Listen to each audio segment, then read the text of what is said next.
Yo, semua balik lagi bareng gue Vian Rafa, dan seperti biasa di video kali ini gue bakalan lanjutin alur cerita yang sebelumnya pernah gue upload.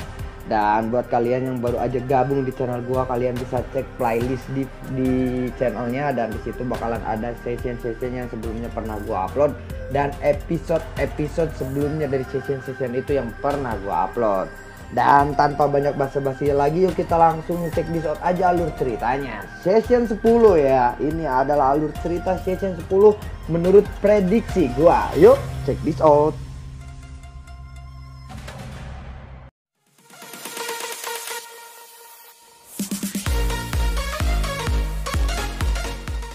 Di episode sebelumnya, bayangan dari Xiaoyan berhasil menggabungkan api surgawi.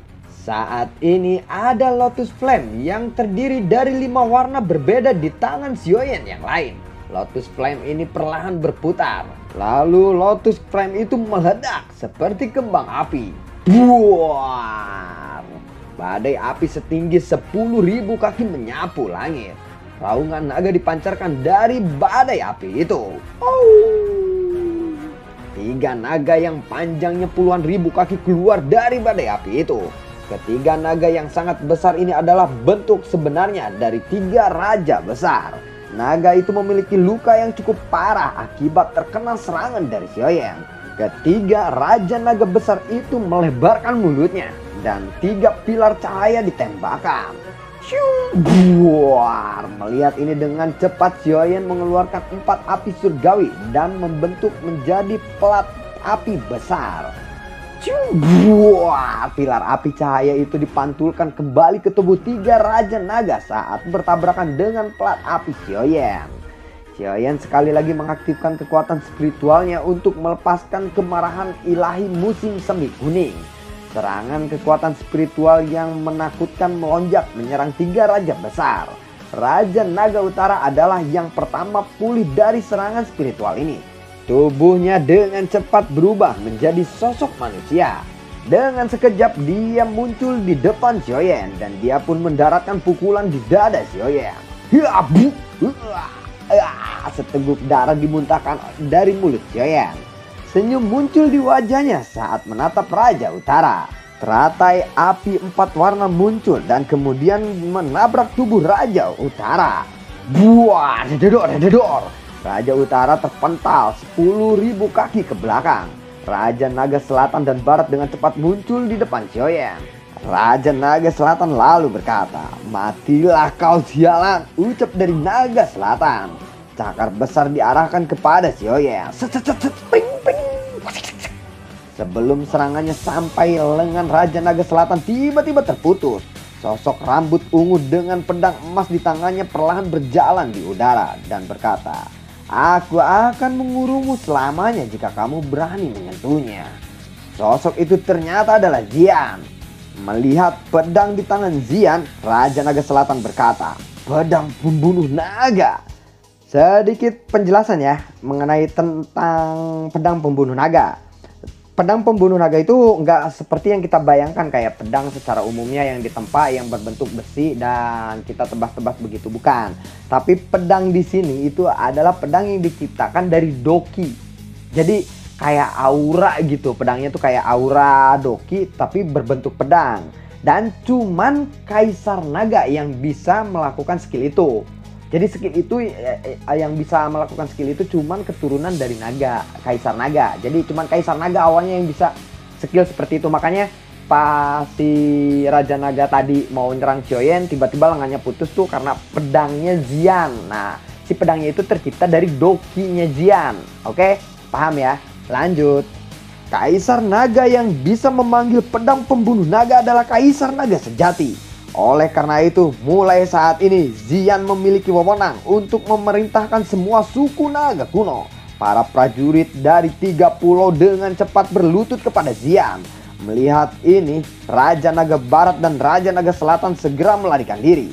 Xian yang menyadari kedua sosok akan melarikan diri, dengan cepat dia muncul di depan mereka dan tanpa ampun menebas mereka. Saat pedang ini menebas, Xiaoyan melihat seikat kecil rambut milik Xian berubah menjadi warna putih. Melihat itu Xiaoyan bergumam, Pedang itu membuat Zian kelelahan. Sementara itu, saat ini kedua raja terluka sangat parah akibat tebasan dari Zian. Saat Zian menebaskannya lagi dengan cepat, Raja Naga Utara membawa dan menyelamatkan mereka lalu menghilang dari tatapan Zian. Tubuh Zian tidak bergerak bahkan saat ketiga raja ini melarikan diri. Sesaat kemudian pedang emas di tangannya bergetar dan menghilang. Seteguk darah dimuntahkan dari mulut Zian. Tubuhnya perlahan jatuh. Melihat tubuh Zian terjatuh dengan cepat, Xiaoyan bergerak maju dan menangkapnya. Lalu Xiaoyan berkata, "Apakah kamu baik-baik saja?" tanya dari Xiaoyan. Zian yang kini berada di pelukan Xiaoyan berkata, "Aku baik-baik saja." Xiaoyan mengeluarkan beberapa pil obat. Lalu dia berkata, "Makanlah ini. Ini adalah daun kesukaanmu." Ucap dari Zian. Kok gue sedih anjir denger aja Zian. Bener. Pertama ketemu sama Zian kan dia ngasih yawan gitu. Anjir keren. Kena banget anjir. Aduh ya ampun. "Apakah kamu masih memperlakukanku seperti gadis kecil?" ucap dari Zian. Xiaoyan tersenyum. Kaisar Naga, para ketua Pulau Naga Timur dengan cepat mendekati Zian dan berkata, "Kaisar Naga." Zian segera bangkit dan berkata, "Penetua pertama, apakah Pulau Naga Timur baik-baik saja kali ini?" tanya dari Zian. "Lapor yang mulia, Pulau Naga Timur baik-baik saja. Banyak anggota dari 3 pulau naga besar telah melarikan diri. Namun ada cukup banyak anggota dari suku naga Violet kuno yang memilih untuk tetap tinggal di Pulau Naga Timur," ucap dari penetua pertama. "Baiklah kalau begitu. Terima dan awasi mereka. Mungkin saja ada mata-mata di antara mereka," ucap dari Zian. "Siap yang mulia. Bagaimana dengan 3 raja naga besar?" ucap dari penetua pertama. "Setelah Pulau Naga Timur pulih, kita akan meluncurkan serangan balik dan menyelesaikan pertarungan kita," ucap dari Zian. "Siap yang mulia, dapat dipahami." Para tetua lalu membungkuk sebelum akhirnya mereka pergi. Zian menoleh dan melihat ekspresi Xiaoyan yang agak aneh. Lalu dia berkata, "Kamu kenapa?" Xiaoyan lalu berkata, "Tidak apa-apa, Kaisar Naga." Ucap dari Xiaoyan menggelengkan kepalanya dan menghela nafas. "Kenapa kamu menghela nafas?" tanya dari Zian. Kemudian Zian mendekati Xiaoyan. Senyum jahat muncul di wajahnya. Lalu dia berkata, "Apakah kamu tidak menyukai penampilanku sekarang? Padahal aku sering melihatmu memfokuskan matamu ke tubuh kaca lilin loh," ucap dari Zian. "Ngomong kosong," ucap dari Xiaoyan. Zian lalu tertawa pelan. Lalu Zian kembali berkata, "Terima kasih banyak. Tidak perlu berterima kasih kepadaku. Oh ya, kamu harus memulihkan dirimu di Pulau Naga Timur," ucap dari Zian.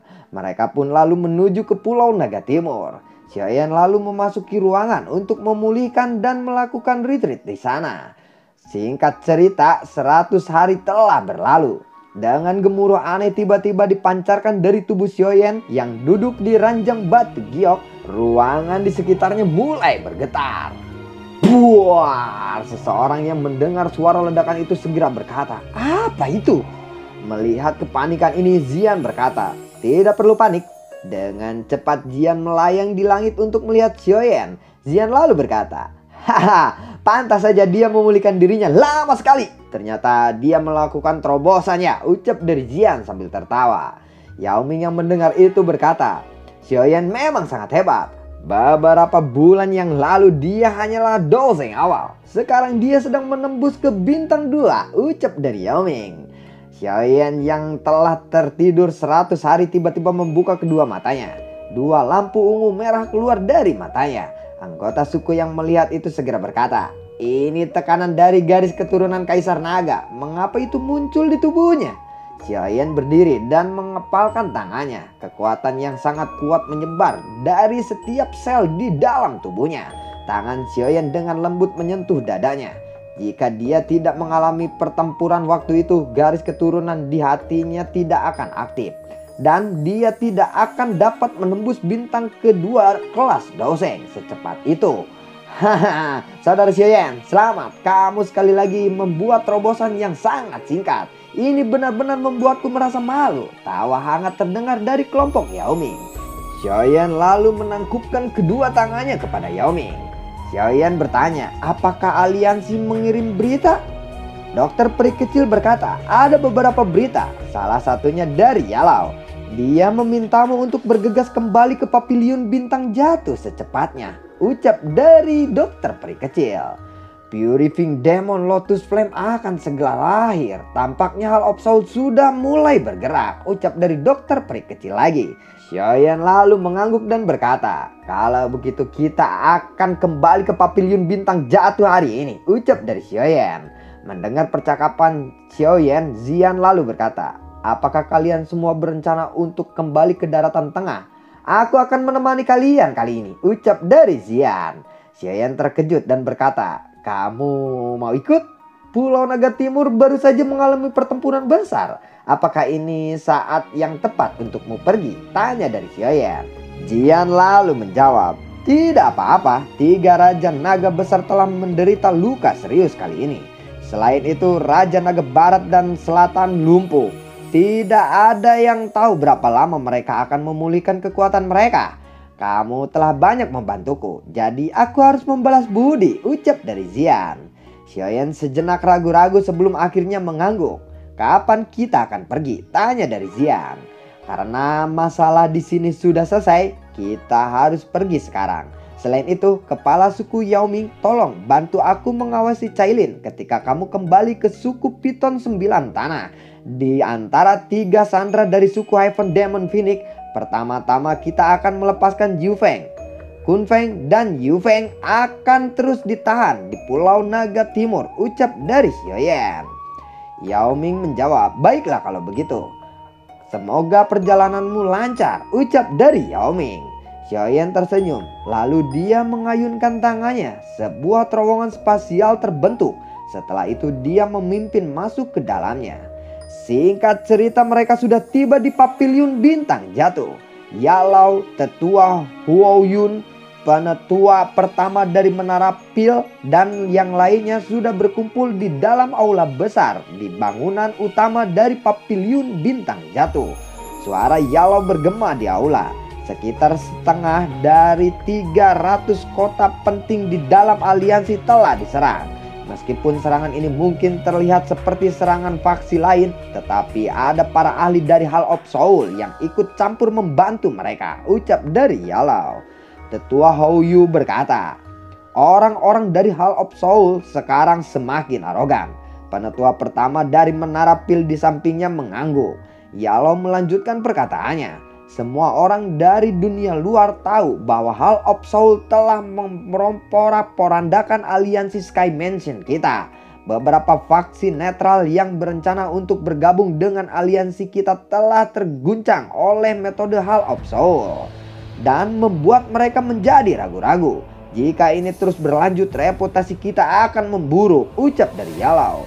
Penetua pertama Menara Pil bertanya, lalu apa rencana kita? Yalao berkata, kita akan melakukan apa yang mereka lakukan kepada kita, yaitu dengan menyerang cabang Hall of Soul, ucap dari Yalao. Setelah kata-kata Yalao terdengar, terlihat kelompok Xiaoyan memasuki aula besar. Xiaoyan lalu berkata, hahaha, guru besar, tidak sopan jika kita tidak membalas kunjungan mereka, ucap dari Xiaoyan. Mendengar ini orang-orang terkejut dan berkata, Xiaoyan. Tetua Hou Yun berkata, akhirnya kamu kembali. Auramu Doseng bintang 2. Yalao dan penetua pertama dari Menara Pil juga terkejut setelah melihat Xiaoyan berhasil menerobos ke Doseng bintang 2. Yalao lalu mengalihkan pandangannya ke arah Xian, lalu dia berkata, hei, siapa ini? Xiaoyan berkata, guru, dia adalah Xian. Kamu pernah bertemu dengannya sebelumnya. Dia adalah Kaisar Naga dari suku Naga Violet kuno, ucap dari Xiaoyan. Mendengar hal itu, tetua Hou Yun dan tetua pertama dari Menara Pil terkejut dan berkata, Kaisar Naga dari suku Naga Violet kuno, ucap dari mereka. Hahaha, tidak disangka Lady Xian memiliki identitas asli seperti itu, ucap dari Yalao. Xian merasa canggung dengan tindakan sopan Yalao. Guru, tidak perlu terlalu sopan. Anda bisa memperlakukannya seperti gadis kecil seperti dulu. Karena guru telah membuat saran ini sebelumnya, aku pikir Anda akan menargetkan Hall of Soul untuk kita serang, ucap dari Xiaoyan. Setelah memulai penyelidikan dari Hall of Soul, aku telah berhasil mengumpulkan banyak informasi Hall of Soul. Hall of Soul memiliki banyak aula cabang di daratan tengah. Semuanya ada 24 cabang. Hall of Soul menyebut aula Disa. Aula cabang tempat aku di penjara saat itu adalah salah satunya, ucap dari Yalao. Aula Disa, tanya dari Xiaoyan. Di atas aula Disa adalah aula Tiangang. Aula ini lebih penting dari Hall of Soul. Aula Tiangang dibagi menjadi surga, bumi, dan manusia. Aula surga adalah markas besar Hall of Soul. Aku masih belum mengetahui lokasinya. Kali ini targetku adalah aula manusia di antara aula Tiangang, ucap dari Yalao. Aula manusia, seperti apa kekuatan aula manusia? Tanya dari Xiaoyan. Aula bumi dikelola oleh wakil kepala aula sementara. Aula manusia dikelola oleh Tianzu pertama dan kedua. Tentu saja kita bisa lengah karena kemungkinan Hall of Soul telah memperkuat pertahanannya, ucap dari Yalao. Tianzu ketiga itu mati di tanganku saat itu. Sedangkan Tianzu kedua adalah Santo Guyao. Hanyalah Banseng tingkat tinggi. Aku tidak perlu takut kepadanya. Serahkan masalah aula manusia kepadaku dan aku harap Hao Yun dan yang lainnya akan menjaga tempat ini, ucap dari Xiaoyan. Aku akan menemanimu. Lokasi aula manusia cukup rahasia, akan sulit ditemukan jika kamu berangkat sendiri, ucap dari Yalao. Baiklah, kalau begitu kalian semua harus istirahat selama beberapa hari. Setelah itu kita akan menuju ke aula manusia, ucap dari Xiaoyan. Lalu Xiao berkata, Ayah, di mana ibu? Ucap dari Xiao. Haha, ibu masih berlatih sayang. Dia akan kembali setelah dia menyelesaikan pelatihannya, ucap dari Xiaoyan. Bakat pelatihan Xiao sangat hebat. Dalam waktu setengah tahun, dia sudah bisa mengendalikan energi di dalam tubuhnya. Dia bisa dianggap sebagai elit sejati Dozong, ucap dari Yalao. Mendengar itu Xiaoyan lalu berkata, Dozong, ucap dari Xiaoyan. Selain itu dia sangat tertarik dengan penyempurnaan pil. Aku berencana untuk menunggu dia menjadi sedikit lebih dewasa sebelum mengajarinya mantra api. Setelah itu aku akan membantunya mencari api surgawi dan perlahan-lahan membiasakannya dengan itu, ucap dari Yalao. Anda benar-benar terlalu menyayanginya, ucap dari Xiaoyan. Lalu Xiaoyan mengeluarkan sebuah botol giok. Ada setetes cairan emas mengambang di dalam botol giok tersebut. Lalu Yalao berkata, apa ini? Ucap dari Yalao. Darah esensi yang ditinggalkan oleh seseorang ahli yang hampir berada di kelas Daudi. Jika guru mengkonsumsinya, guru bisa dengan cepat mencapai bintang pertama kelas Daoseng, ucap dari Xiaoyan. Yalao lalu menerima botol itu dengan gembira. 6 hari kemudian aura Yalao meluap membuat Xiaoyan tahu bahwa Yalao telah menembus bintang pertama kelas Daoseng. Dan hari berikutnya Xiaoyan, Jian, dan Yalao pergi untuk mencari aula manusia. Setelah beberapa waktu berlalu, kelompok Xiaoyan akhirnya pun berhasil memasuki wilayah Hall of Soul. Guyao melihat itu semua, dia lalu berkata, beraninya kau menerobos masuk ke wilayah Hall of Soul. Kamu pasti sudah bosan hidup. Semua Tianzu, tangkap mereka, ucap dari Guyao. Haha, kamu mau menggunakan dusun untuk menyerangku? Hantu tua Guyao, lebih baik kamu sendiri yang maju, ucap dari Xiaoyan. Babibu, dadeduk, habak. Setelah Xiaoyan mengepalkan tangannya, tubuh lusinan Tianzu meledak menjadi genangan darah. Dengan kekuatan Doseng bintang 2, Xiaoyan saat ini tidak mungkin bagi beberapa ahli Dozon untuk menghalanginya. Ada sosok yang tersisa di sana. Selain itu, orang itu diselumuti api biru. Heart of the Sea Flame, apakah kamu mugu? Ucap dari Xiaoyan. Xiaoyan, Dozeng, kamu benar-benar telah maju ke kelas Dozeng, ucap dari Mugu. Sudah bertahun-tahun sejak aku bertemu denganmu. Heart of the Sea Flame itu menjadi kurang optimal karena digunakan olehmu. Lebih baik serahkan saja kepadaku, ucap dari Xiaoyan. Tangan Xiaoyan langsung mencengkeram kepala Mugu. Sebuah kekuatan hisap muncul dari tangannya. Dia bermaksud untuk secara paksa menarik Hall of the Sea Flame keluar dari tubuh Mugu. Xiaoyan, hentikan perbuatanmu, ucap dari Guyao. Xiaoyan lalu menjawab, sudah diam saja kau banseng sialan, ucap dari Xiaoyan. Mata Mugu berubah menjadi merah darah setelah Heart of the Sea Flame dikeluarkan dengan paksa. Tubuhnya mulai membengkak, dia jelas bermaksud untuk menghancurkan dirinya sendiri. Kamu tidak akan bisa menghancurkan diri sendiri di depanku, ucap dari Xiaoyan. Gelombang angin menakutkan menabrak Mugu sebelum dia berhasil menghancurkan tubuhnya. Xiaoyan lalu menirik Heart of the Sea Flame di tangannya. Setelah menghisapnya dari tubuh Mugu, dia lalu membuka mulutnya dan menelan api surgawi itu. Dengan kekuatannya saat ini, menelan Heart of the Sea Flame tidak akan lagi menghasilkan peningkatan kekuatan. Tetapi dengan Angry Buddha Lotus Flame miliknya menjadi lengkap karena sudah ada 5 jenis api surgawi asli di dalam tubuhnya. Xiaoyan, tempat ini pasti akan menjadi tempat kematianmu, ucap dari Guyao. Maafkan aku, tetapi sepertinya kamu yang akan dikubur di sini, ucap dari Xiaoyan. Hah, kata-kata yang sombong. Akan sangat mudah bagi klan Hun untuk membunuhmu saat ini, ucap dari Guyao. Lalu bagaimana kelanjutan ceritanya? Xiaoyan akhirnya berhasil menelan api surgawi kelimanya. Dan apakah Guyao akan berhasil mengalahkan Xiaoyan berkat bantuan klan Hun? Atau sebaliknya Xiaoyan yang akan menang dan bisa menghancurkan aula manusia Hall of Soul kali ini? Nantikan konten gua berikutnya dan semoga kalian dalam keadaan sehat-sehat saja. Dan terima kasih buat kalian yang sudah mendukung channel ini dari awal hingga akhir. Dan gua sebenarnya selalu lakuin yang terbaik bro, beneran. Baru tadi upload, sekarang dubbing lagi, terus upload lagi, dubbing, upload lagi. Bahkan gua belum mandi. Ini buat video nanti Isa kan. Nah, ini udah mau maghrib.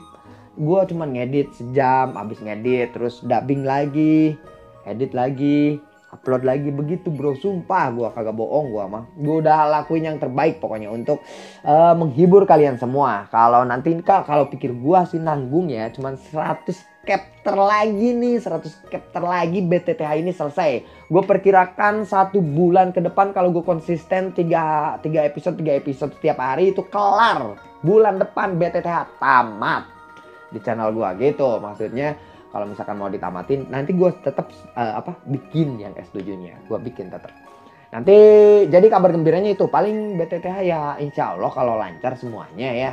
Upload konsisten sehari 3 kali, sehari 3 kali konsisten nih. Gue perkirakan 1 bulan lagi dari sekarang nih, akhir bulan besok kelar nih BTTH. Oke, terima kasih dan sampai jumpa. Dadah.